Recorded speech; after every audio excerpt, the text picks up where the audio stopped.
The Lost Pines of Bastrop were an oasis.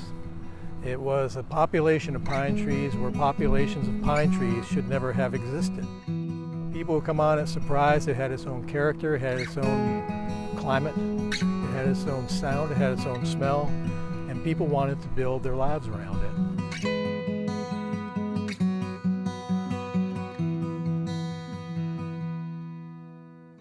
In 2011, we had the worst fire in Texas history come through Bastrop County, the Bastrop County Complex Fire. That fire was over 34,000 acres. It burned through Bastrop State Park and burned 96% of the state park with varying intensities. The wildfire came through this area, very, very dry vegetation. The moisture content within these loblolly pines was extremely low, extremely volatile. When the fire came in, it moved very aggressively, very quickly. A very high intensity fire by all means.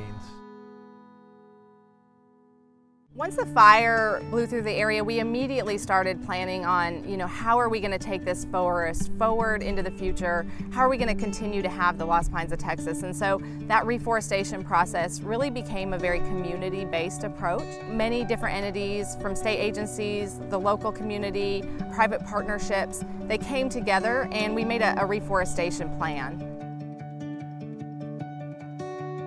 I think the stewardship component is very evident in this project because of the reforestation effort. A seedling placed into a hand of a grieving property owner, it has a very medicinal effect, it seems, a very calming effect, and provides hope.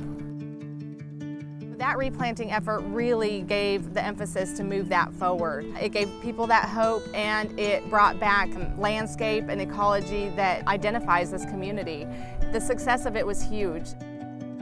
Not only in actually getting trees replanted and regrowing, but in keeping the community together as one. We learned a lot about ourselves, we learned a lot about each other, but the important thing is we learned how effective we can be working together.